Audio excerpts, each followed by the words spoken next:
الحمد لله رب العالمين والعاقبة للمتقين ولا عدوان إلا على الظالمين وأشهد أن لا إله إلا الله وحده لا شريك له ولي الصالحين وأشهد أن محمدا عبده ورسوله وصفيه من خلقه وخليله سيد الأولين والآخرين اللهم صل عليه وعلى آله وصحبه ومن اتبعهم بإحسان إلى يوم الدين أما بعد. Il nous arrive souvent de nous plaindre, d'exprimer un mécontentement de notre situation. Celui qui est marié, lui qui attendait ce mariage depuis des années, il n'est pas content de sa situation. Celui qui n'est pas marié n'est pas heureux de son célibat. Celui qui a de l'argent, il en veut encore plus et il ne se sent pas apaisé. Celui qui n'en a pas, il rêve d'avoir beaucoup d'argent. Celui qui mange trop, il ne se sent pas bien et il n'est pas satisfait. Celui qui mange peu, également, il se sent mal. Et en fait, le point commun qu'ont toutes ces personnes, c'est qu'ils n'ont pas ce qu'on appelle al-qana'a, le fait de se contenter de ce que l'on a, de se satisfaire du destin d'Allah. À un moment donné, il va falloir qu'on arrête de toujours faire des comparaisons avec ceux qui ont plus que nous.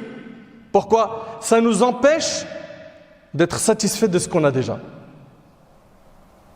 Tu veux faire une comparaison dans la dunya, dans la vie d'ici-bas, compare-toi à ceux qui ont moins que toi. Et tu verras que là, tu vas te porter très bien. Là, quand je dis ça, il y en a certains parmi vous, ils ne comprennent pas. Vous ne comprenez pas, vous savez pourquoi? Parce que grâce à Allah Azzawajal, vous mangez à votre faim. Les frigos sont pleins. Les armoires pleines de nourriture. La carte bleue, elle répond toujours présente. On a tout ce qu'il faut. Ça t'est déjà arrivé de passer un mois sans manger? De passer une semaine sans manger? Sans boire de l'eau potable? Non. Sache que dans le monde, il y en a qui vivent cela. Et c'est en te comparant à ces gens-là que tu auras al-qana'a. Al-qana'a, c'est le fait de se contenter de ce qu'on a. De dire alhamdulillah. Mais on a du mal. Notre jeunesse, pareil. Les ados, ceux qui sont un petit peu au-dessus d'eux, les comparaisons, lui il a un vélo, lui il a une console, lui il part en vacances, lui il a acheté des vêtements, lui il a une paire de baskets. On regarde tellement les gens qui sont au-dessus de nous dans la vie d'ici-bas qu'on en oublie d'être reconnaissant pour les nombreux bienfaits qu'Allah subhanahu wa ta'ala nous a octroyés. Omar ibn Abdel Aziz, radiyallahu ta'ala anhu, le 5e calife de l'islam, il disait Qayyidun ni'am bi-shukr. Attachez les bienfaits qu'Allah vous a accordés par le remerciement. Tu ne les attaches pas, ils partent. Vous voulez garder les bienfaits d'Allah, apprenez à remercier Allah, sans compter que Allah tabaraka wa ta'ala dit Wala in shakartum la azidannakum.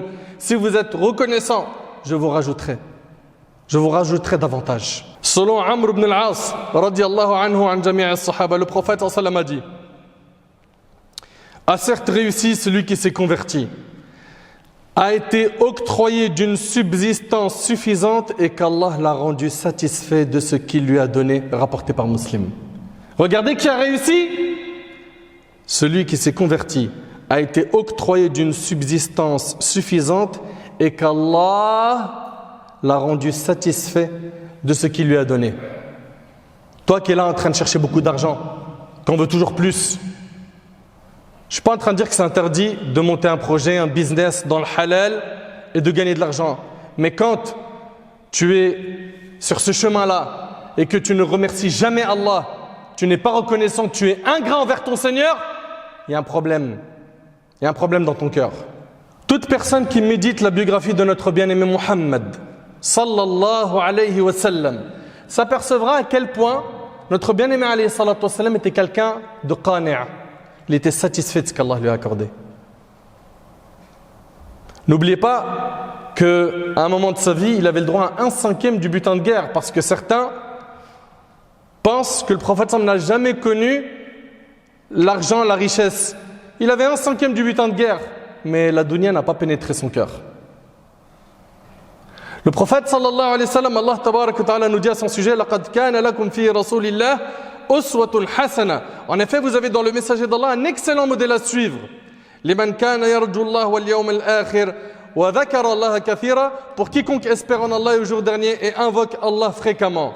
Abdullah ibn Mas'ud radiyallahu anhu, il rapporte, ce noble compagnon, le messager d'Allah sallallahu alayhi wa sallam s'est couché sur une natte faite de roseaux.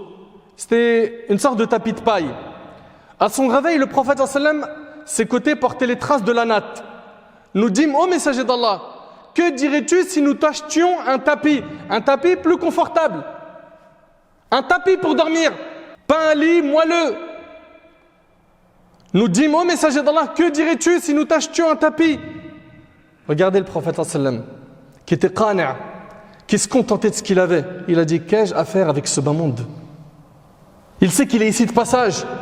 Il a dit, je n'y suis que comme un cavalier qui se mit à l'ombre d'un arbre, puis parti en le laissant rapporter par Tirmidhi. Selon Urwa, le neveu de Aïcha, radiallahu ta'ala anha, il fait partie des grands fuqaha, juristes de Médine.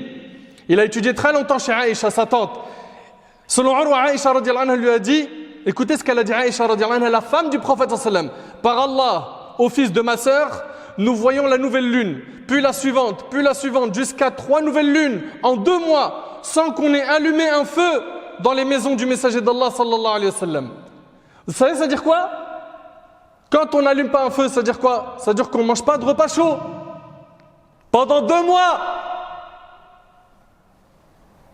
Ça vous est déjà arrivé de passer une semaine sans manger un repas chaud? 2 mois.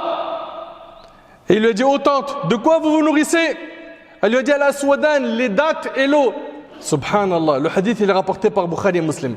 Aïcha radiallahu anha, elle rapporte, la famille de Muhammad sallallahu alayhi wa sallam n'a jamais mangé à sa faim du pain d'orge 2 jours consécutifs jusqu'à sa mort, rapporté par le Bukhari et également Muslim. Il est arrivé que le prophète sallallahu alayhi wa sallam sorte de chez lui, et ce qui le fait sortir de chez lui, c'est la faim. Et il rencontre d'autres compagnons. Qu'est-ce qui vous a fait sortir de chez vous? C'est la faim. D'ailleurs, dans ce hadith-là, c'est un Ansari qui les a accueillis, il leur a donné des dattes et il les a invités à manger jusqu'à ce qu'ils ont été rassasiés. Et eux, ils avaient quoi? Al-Qana'a. Ils étaient satisfaits du destin d'Allah. Ils n'étaient pas là à jalouser et envier ceux qui ont beaucoup de matériel. C'était pas important pour eux. Et aujourd'hui, on vit dans ce monde de matérialisme. La concurrence de celui qui a énormément de matériel, celui qui a la dernière voiture, celui qui a beaucoup d'argent, celui qui va prendre les meilleures photos des meilleurs plats et dans les meilleurs hôtels du monde. On a du mal à être reconnaissant envers Allah. Pourquoi? Parce qu'on n'a pas le qana'a. Quand tu as le qana'a, tu as un miroir devant toi qui te permet de regarder ce que tu possèdes comme bienfait. Mais on n'a plus ce miroir. Illa man rahim Allah, sauf ceux à qui Allah subhanahu wa ta'ala a fait miséricorde. Ahbab al-kiram, Allah tabarak wa ta'ala dit man amila salihan min dhakarin aw untha wa huwa mu'min falanuhyiyannahu hayatan tayyiba. Quiconque mâle ou femelle fait une bonne œuvre tout en étant croyant, nous lui ferons vivre une bonne vie. Nous lui ferons vivre une bonne vie. Tu veux vivre une bonne vie? Fais des bonnes œuvres tout en étant croyant. Ali ibn Abi Talib radiyallahu anhu, il a dit al-hayatu at-tayyiba bil-qana'a. La bonne vie s'obtient avec al-qana'a, le fait de se contenter de ce que l'on a.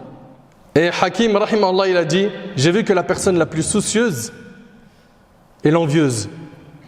J'ai vu que la personne la plus soucieuse et l'envieuse et la plus apaisée est celle qui se contente de ce qu'elle a. Allahu Akbar. La personne la plus apaisée, c'est celle qui se contente de ce qu'elle a. D'ailleurs, elle n'a pas de hasad. Elle n'a pas d'envie. L'envie blâmable, car il y a une envie louable et une envie blâmable. L'envie blâmable, c'est espérer la disparition du bien de quelqu'un. C'est vouloir à tout prix avoir du matériel comme un tel. L'envie qui est louable, c'est quoi? C'est quand tu envies quelqu'un qui connaît plus que toi dans la religion et tu aimerais bien être comme lui. C'est quand tu envies quelqu'un parce qu'il a beaucoup d'argent et il le dépense dans les nobles causes. Ahbab al-kiram, Shu'ba ibn al-Hajjaj, il dit, dès lors que je possède de la farine et du sucre, je ne me soucie point de ce qui m'a échappé de cette dunya. De la farine et du sucre, pour lui c'est bon.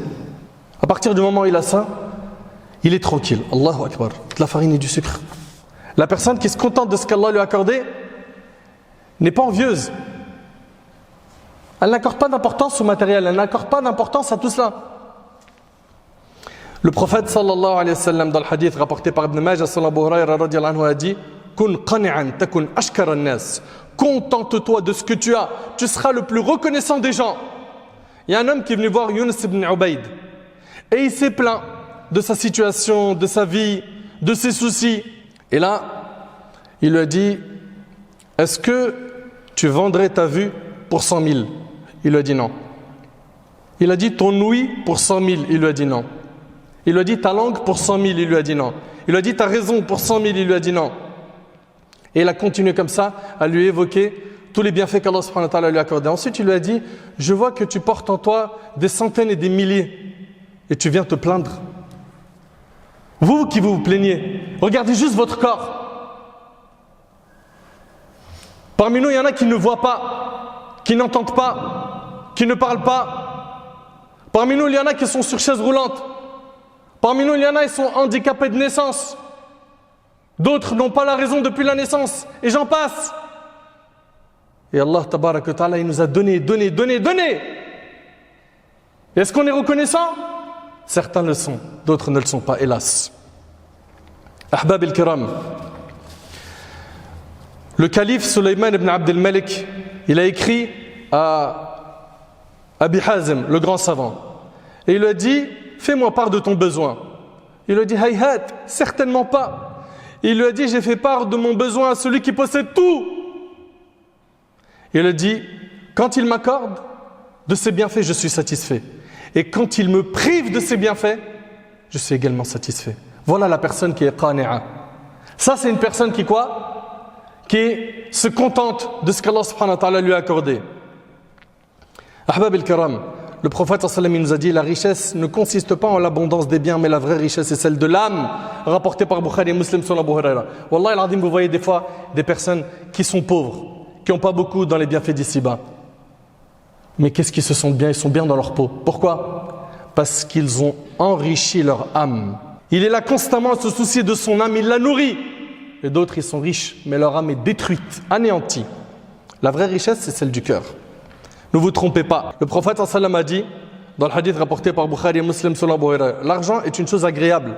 Celui qui le prend dignement, il lui sera béni. Mais celui qui le prend avec avidité, celui-ci ne lui sera point béni, car il ressemble à l'homme qui ingurgite la nourriture sans jamais être rassasié. Subhanallah, Abdullah ibn Abbas radiyallahu anhuma, il a dit Al-qana'atu malun la nafada lah. Se contenter de ce que l'on a est une richesse qui ne s'épuise jamais. C'est une richesse de pouvoir se contenter de ce qu'on a. Omar ibn Abdel Aziz radiyallahu anhu, il a dit Al-fiqhu al-akbar al-qana'a wa kafu al-lisan. La plus grande sagesse est le contentement et le contrôle de la langue. La plus grande sagesse, c'est quoi? Le contentement. Yahi, ma sœur, toute la journée on est là en train de chercher à renouveler le matériel qu'on a. J'ai un téléphone, je suis pas satisfait, j'en veux un autre, je veux le dernier cri. Elle a une belle cuisine, elle veut la changer. Et ainsi de suite. Mais à un moment donné, il faut se dire quoi? Alhamdulillah, on est bien. Et que ça émane du cœur, cette reconnaissance. Mes frères, mes sœurs, la personne a besoin de quoi? De qana'a dans sa vie. Autrement, sa vie va être très très difficile. Écoute avec moi, toi qui te plains énormément. Selon Ubaydullah al-Ansari radiyallahu anhu, le prophète sallallahu alayhi wa sallam a dit celui qui se réveille le matin en sécurité parmi les siens. Il se réveille, il est en sécurité. 2. Ne souffrant d'aucun mal dans son corps. Donc il est en bonne santé. 3. Et possédant la nourriture de sa journée, c'est comme si l'on avait amassé pour lui tous les biens de ce monde rapportés par Tirmidhi. C'est ce qu'on a tous ou pas? Vous vous réveillez le matin en sécurité ou vous êtes en danger? 2. Le matin, votre corps, il est en bonne santé ou pas? 3. Vous avez de quoi vous nourrir? Le prophète sallallahu alayhi wa sallam, il dit, la personne qui a ces 3 choses-là, c'est comme si l'on avait amassé pour lui tous les biens de ce monde. Mais ça va très bien pour nous. Le prophète sallallahu alayhi wa sallam a dit, regardez ceux qui sont plus bas que vous et ne regardez pas ceux qui sont plus hauts. Ça c'est dans quoi? Dans la dunya. Cela est plus à même de vous éviter de sous-estimer le bienfait d'Allah à votre égard, rapporté par Bukhari et Muslim sur Abu Huraira. Sa'd ibn Abi Waqqas, il le dit, radiyallahu anhu. Il dit, je suis certainement le premier arabe à avoir tiré une flèche au service d'Allah. Nous entreprenions des campagnes militaires avec le messager d'Allah, écoutez bien, n'ayant pour manger que les feuilles des arbres, si bien que l'un de nous avait des selles pareilles à la fiente des brebis, c'est-à-dire des petites boules dures à force de constipation. C'est rapporté par Bukhari Muslim. Sahaba radiallahu anhum, ils mangent des feuilles d'arbres et ils sont satisfaits du destin d'Allah. Et nous, regardez ce qu'on mange. On mange combien de fois par jour? Dès que tu as faim, tu sais comment couper la faim.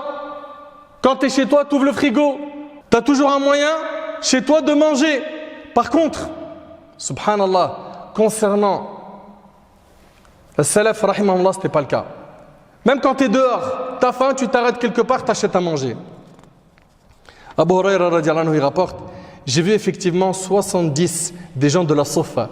C'était les croyants, les musulmans qui vivaient dans la mosquée du prophète qui étaient pauvres. J'ai vu effectivement 70 des gens de la Sofa dont pas un ne portait un vêtement complet. Allahu Akbar. On parle des Sahaba radiallahu anhum. Ils n'avaient qu'un seul morceau d'étoffe pour se couvrir qu'ils nouaient à leur cou. Chez certains, l'étoffe arrivait à la mi-jambe et chez d'autres jusqu'à la cheville. Ils en tenaient les deux bords avec leurs mains de peur de se découvrir, rapporté par le Bukhari. On se plaint de quoi? Quand ton regard porté sur les actes d'obéissance et d'adoration, il convient de regarder celui qui est supérieur, se considérer comme négligent, chercher à les dépasser, à faire des efforts pour les rejoindre. Allah tabarak wa ta'ala dit وَسَارِعُوا إِلَى مَغْفِرَةٍ مِّن رَبِّكُمْ وَجَنَّةٍ وَجَنَّةٍ عَرْضُهَا السَّمَاوَاتُ وَالْأَرْضُ أُعِدَّتْ لِلْمُتَّقِينَ. Et hâtez-vous concernant le paradis, concernant les bonnes actions, on se presse. Et hâtez-vous vers le pardon de votre Seigneur et un paradis aussi large que les cieux et la terre préparés pour les pieux. Allah Ta'ala il dit Ulaika yusari'una fil khayrat wa hum laha sabiqun. Ils sont ceux qui s'empressent de faire de bonnes actions et sont les premiers à les accomplir. Wa fi dhalika falyatanafas almutanafisun. Que ceux qui convoitent ces bienfaits s'empressent donc d'accomplir de bonnes actions. Dans le hadith de Sa'd qui est dans Sunan, le prophète a dit la lenteur est bonne dans toutes choses sauf dans les choses de l'au-delà. La lenteur est bonne dans toutes choses, sauf dans les choses de l'au-delà. Dans les projets de la vie d'ici-bas, avance lentement mais sûrement. Par contre, concernant l'au-delà, prends ta fusée et fuis vers Allah. Fuis vers Allah. Fafirru ila Allah. Le prophète il disait Rabbi qanni'ni bima razaqtani wa barik li fihi wa khuluf ala kulli gha'ibatin li bi khayr. C'est rapporté par Al-Hakim et d'autres. Le prophète il disait Seigneur, fais que je sois satisfait de ce que tu m'as accordé. Demandez à Allah, faites dua. Bénis-moi ce que tu m'as accordé et remplace-moi tout ce que j'ai perdu par meilleur. Allahu Akbar. Rapidement, toi qui cherches à être satisfait de ce qu'Allah t'a accordé, 5 points. 1. Prends le chemin de la droiture. Éduque ton nafs, éduque ton ego, nourris ta foi. Adore Allah subhanahu wa ta'ala par ses noms et ses attributs. Et rappelle-toi que parmi les noms d'Allah tabarak wa ta'ala, il y a quoi? Le nom d'Allah Ar-Razzaq, celui qui accorde la subsistance. Et que s'il t'a donné, c'est qu'il y avait une sagesse derrière. Et s'il t'a privé, c'est qu'il y a une sagesse derrière. 2. Garde en tête, mon frère, que tout ce que tu dois consommer, posséder dans cette vie, Allah te l'a écrit. Allah t'a tout écrit. 3. Multiplie les du'a pour qu'Allah subhanahu wa ta'ala fasse de toi quelqu'un de qani'a. 4. Regarde ceux qui sont en dessous de toi concernant la vie d'ici-bas. 5. Lisez la biographie de nos ancêtres, ça vous permettra d'être reconnaissant. Lisez leur biographie, à leur tête, notre bien-aimé Muhammad sallallahu alayhi wa sallam, les prophètes de manière générale, les compagnons radiyallahu anhum, at-tabi'in, atba' at-tabi'in, les grands savants de notre communauté. Lisez leur biographie, cela sera très utile pour notre foi. Ça nous aidera à accepter le destin d'Allah subhanahu wa ta'ala, qu'Allah tabarak wa ta'ala, il améliore notre comportement, qu'Allah azza wa jal nous accorde al-qana'a, qu'Allah subhanahu wa ta'ala fasse qu'on soit satisfait de ce qu'il nous a accordé. Sallallahu subhanahu wa ta'ala yanfa'ni bima qultu yanfa'akum bima sami'tum.